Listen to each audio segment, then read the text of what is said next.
Olá, 27º dia da nossa leitura bíblica e do Catecismo da Igreja Católica no plano pelo Padre Mário Sartori de lermos em 365 dias. Estamos aqui para mais um dia pela graça de Deus. Graça, paz e bem, força, alegria e esperança, muito amor do nosso Deus nos nossos corações todos os dias. Amém. Começamos com um louvor ao nosso Deus, Salmo 117, convite ao louvor, aleluia!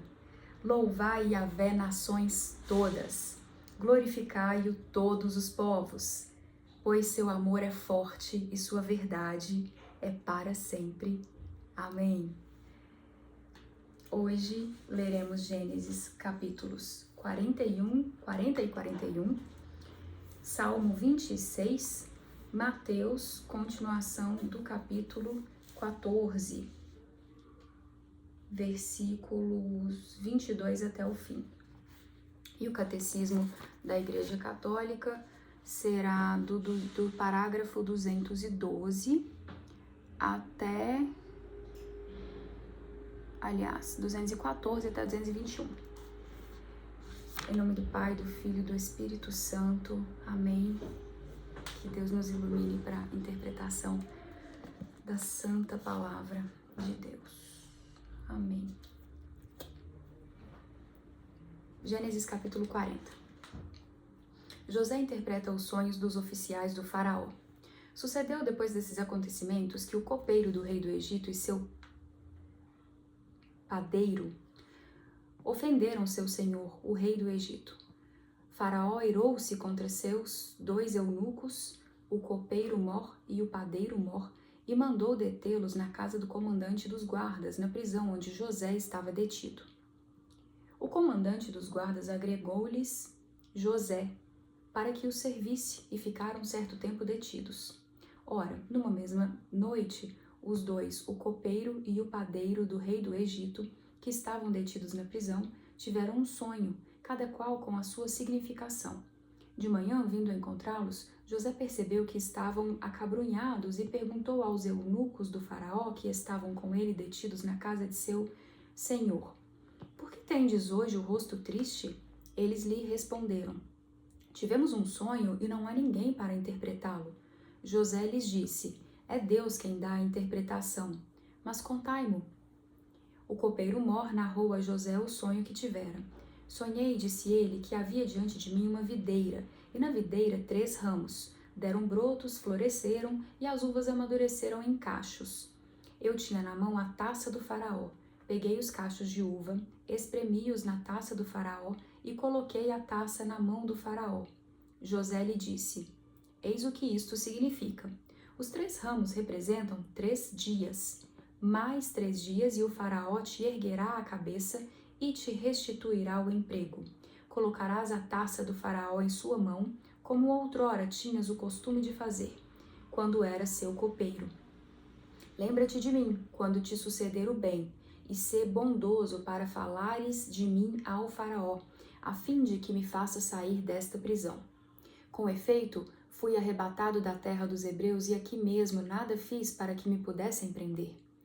O padeiro Mor viu que era uma interpretação favorável e disse a José: "Eu também tive um sonho. Havia 3 cestas de bolos sobre a minha cabeça.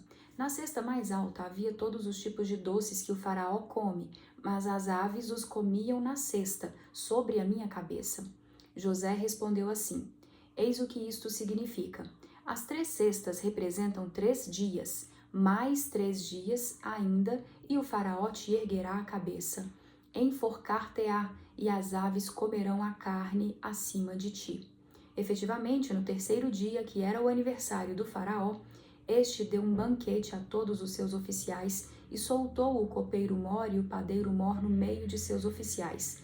Ele reabilitou o copeiro Mor na copa real e este colocou a taça na mão do faraó. Quanto ao padeiro Mor, enforcou-o, como José lhe havia explicado. Mas o copeiro Mor não se lembrou de José, ele o esqueceu. Isso foi Gênesis capítulo 40, agora 41. os sonhos do faraó. 2 anos depois sucedeu que o faraó teve um sonho. Ele estava de pé junto ao Nilo e viu subir do Nilo 7 vacas de bela aparência e bem cevadas que pastavam nos juncos. E eis que atrás delas subiram do Nilo outras 7 vacas de aparência feia e mal alimentadas, e se alinharam ao lado das primeiras, na margem do Nilo.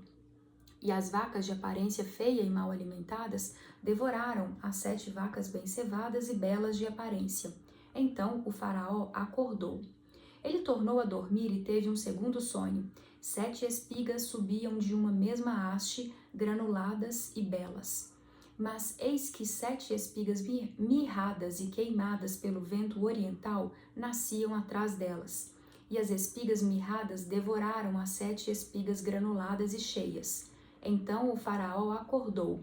Era um sonho. De manhã, com o espírito conturbado, o faraó chamou todos os magos e todos os sábios do Egito e lhes contou o sonho que tivera, mas ninguém pôde explicá-lo ao faraó. Então o copeiro Mor dirigiu a palavra ao faraó e disse: Devo confessar hoje minhas faltas. O faraó se irritara contra seus servos e os mandara prender na casa do comandante dos guardas, a mim e ao padeiro Mor. Tivemos um sonho, ele e eu, na mesma noite, mas a significação do sonho era diferente para cada um. Havia ali conosco um jovem hebreu, um escravo do comandante dos guardas. Nós lhe contamos nossos sonhos, e ele nos interpretou. Ele interpretou o sonho de cada um. E exatamente como ele nos explicara, assim aconteceu. Eu fui restituído em meu emprego, e o outro foi enforcado. Então o faraó mandou chamar José, e depressa ele foi trazido da prisão. Ele se barbeou, mudou de roupa e se apresentou diante do faraó. O faraó disse a José: Eu tive um sonho e ninguém pode interpretá-lo, mas ouvi dizer de ti que quando ouves um sonho podes interpretá-lo. José respondeu ao faraó: Quem sou eu? É Deus quem dará ao faraó uma resposta favorável.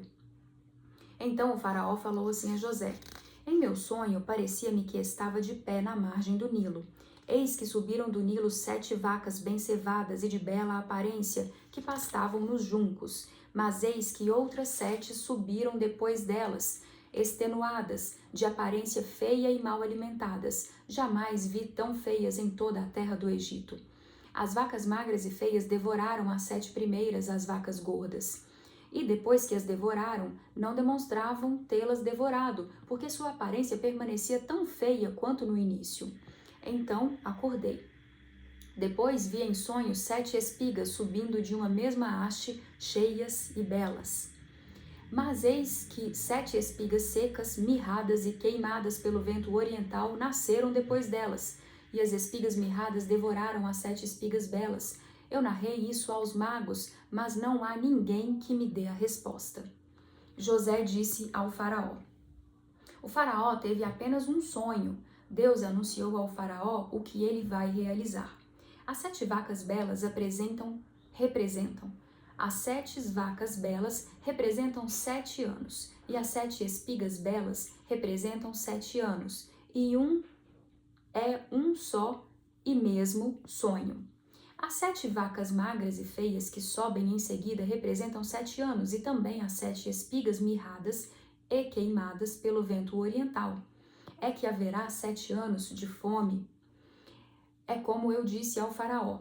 Deus mostrou ao faraó o que vai realizar. Eis que vem 7 anos em que haverá grande abundância em toda a terra do Egito, depois lhe sucederão 7 anos de fome, e se esquecerá toda a abundância na terra do Egito. A fome esgotará a terra, e não mais se saberá o que era a abundância na terra, em face dessa fome que se seguirá, pois ela será duríssima.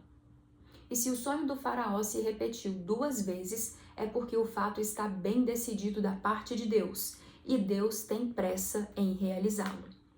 Agora que o faraó escolha um homem inteligente e sábio e o estabeleça sobre a terra do Egito, que o faraó haja e institua funcionários na terra, tome a 5ª parte dos produtos da terra do Egito durante os 7 anos de abundância, e eles reúnam todos os víveres destes bons anos que vêm, armazenem o trigo sob a autoridade do faraó, coloquem os víveres nas cidades e os guardem. Esses víveres servirão de reserva à terra para os 7 anos de fome que se abaterão sobre a terra do Egito, e a terra não será exterminada pela fome. Exaltação de José. O conselho agradou ao faraó e a todos os seus oficiais, e o faraó disse a seus oficiais: encontraremos um homem como este, em quem esteja o Espírito de Deus? Então o faraó disse a José: visto que Deus te fez saber tudo isso, não há ninguém tão inteligente e sábio como tu. Tu serás o administrador do meu palácio, e todo o meu povo se conformará às tuas ordens. Só no trono te precederei. O faraó disse a José: vê, eu te estabeleço sobre toda a terra do Egito. E o faraó tirou o anel de sua mão e o colocou na mão de José, e o revestiu com vestes de linho fino, e lhe pôs no pescoço o colar de ouro. Ele o fez subir sobre o melhor carro que havia depois do seu, e gritava-se diante dele: Abreque. Assim foi ele preposto a toda a terra do Egito. O faraó disse a José: eu sou o faraó, mas sem tua permissão ninguém erguerá a mão ou o pé em toda a terra do Egito. E o faraó impôs a José o nome de Safanet-Faneque, e lhe deu como mulher Asenet, filha de Putifar, sacerdote de On, e José saiu a percorrer o Egito. José tinha 30 anos quando se apresentou diante do faraó, rei do Egito, e José deixou a presença do faraó e percorreu toda a terra do Egito.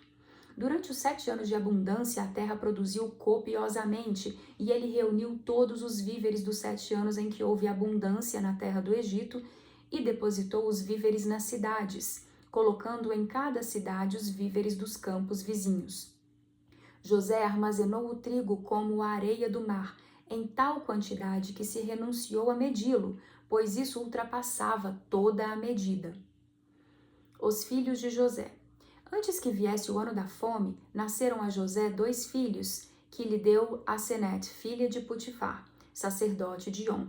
José deu ao mais velho o nome de Manassés, pois, disse ele, Deus me fez esquecer meus trabalhos e toda a família de meu pai. Quanto ao segundo, ele o chamou de Efraim, porque, disse ele, Deus me tornou fecundo na terra de minha infelicidade. A fome. Chegaram ao fim os 7 anos de abundância que houve na terra do Egito e começaram a vir os 7 anos de fome, como predissera José. Havia fome em todas as terras, mas havia pão em todas as regiões do Egito. Depois, toda a terra do Egito sofreu fome, e o povo, com grandes gritos, pediu pão ao faraó, mas o faraó disse a todos os egípcios, ide a José e fazei o que ele vos disser. A fome assolava toda a terra. Então José abriu todos os armazéns de trigo e vendeu mantimento aos egípcios. Agravou-se ainda mais a fome na terra do Egito. De toda a terra se veio ao Egito para comprar mantimento com José, pois a fome se agravou por toda a terra. Finalizados Gênesis capítulos 40 e 41.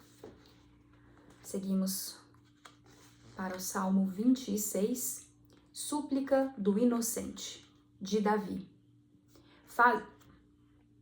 Desculpe.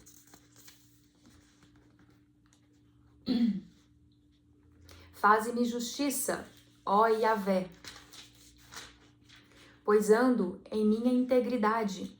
Eu confio em Yahvé, sem vacilar.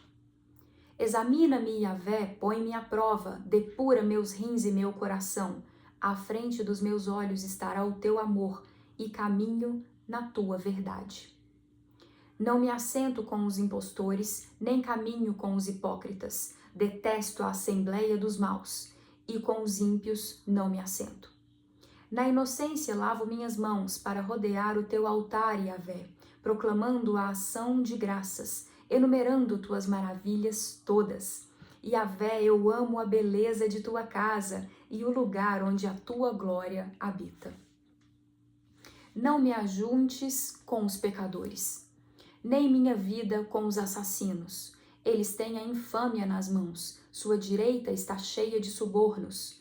Quanto a mim, eu ando na minha integridade. Resgata-me, tem piedade de mim. Meu pé está firme no reto caminho. Eu bendirei Yahvé nas assembleias. Amém. Salmo 26. Agora, Mateus, continuação do capítulo 14, a partir do versículo 22. Jesus caminha sobre as águas e Pedro com ele. Logo em seguida, forçou os discípulos a embarcar e aguardá-lo na outra margem, até que ele despedisse as multidões. Tendo-as despedido, subiu ao monte a fim de orar a sós. Ao chegar à tarde, estava ali sozinho.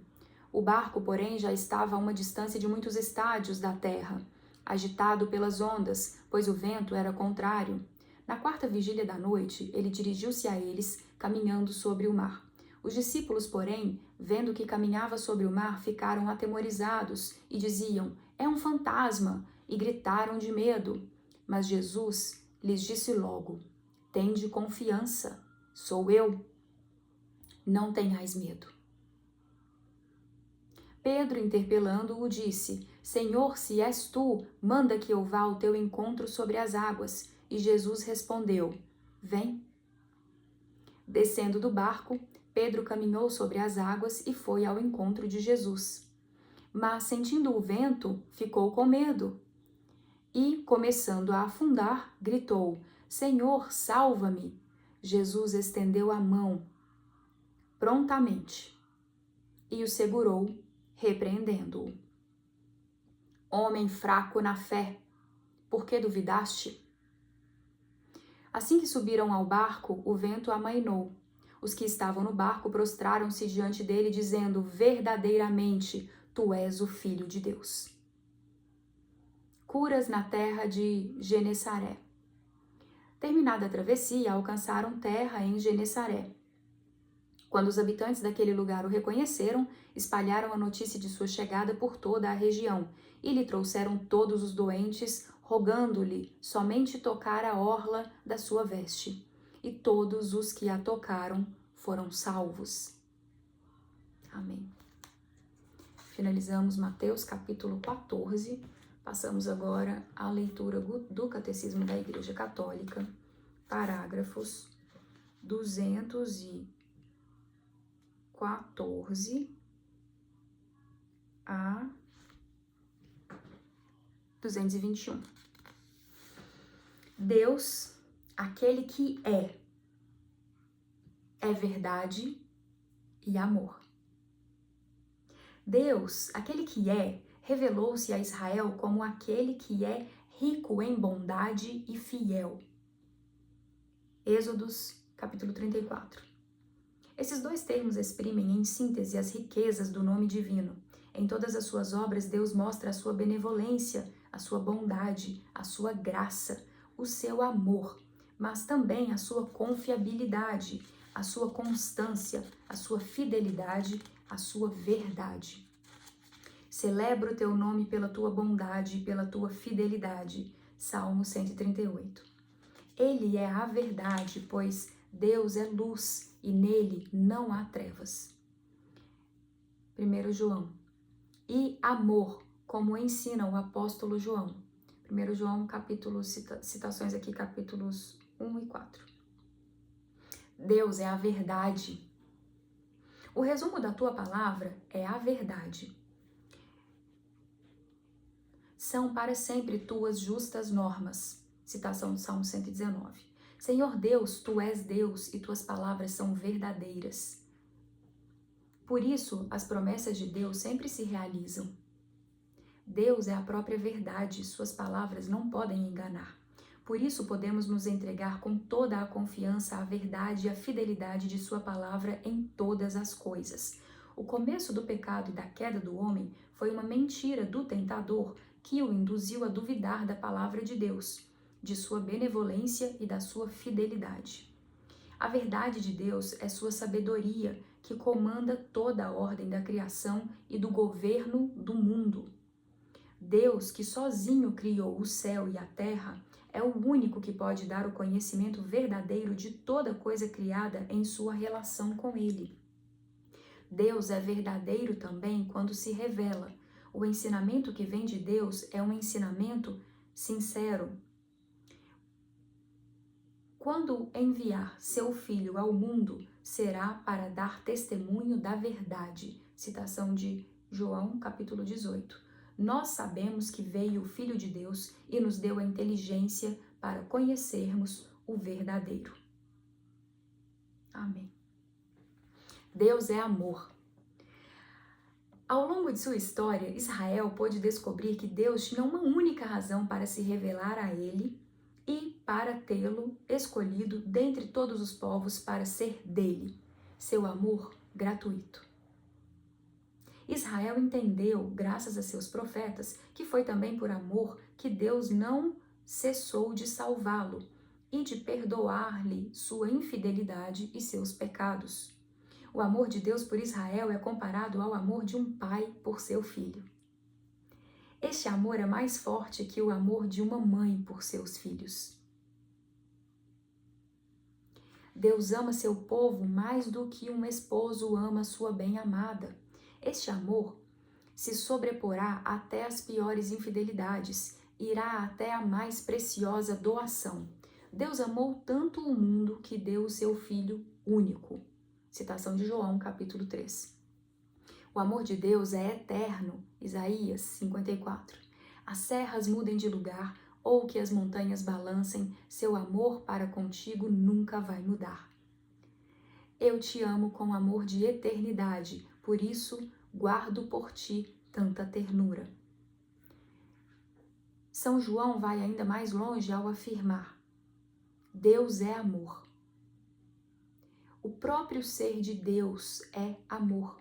Ao enviar na plenitude dos tempos seu Filho único e o Espírito de amor, Deus revela seu segredo mais íntimo. Ele mesmo é eternamente intercâmbio de amor, Pai, Filho e Espírito Santo, e nos destinou a participar deste intercâmbio. Amém. Falar de Deus, lembrar, citar que Ele é verdade e amor é emocionante. Finalizamos com essa graça, com muita gratidão por essa oportunidade, desse trabalho, dessa leitura. E, se Deus quiser, até a próxima.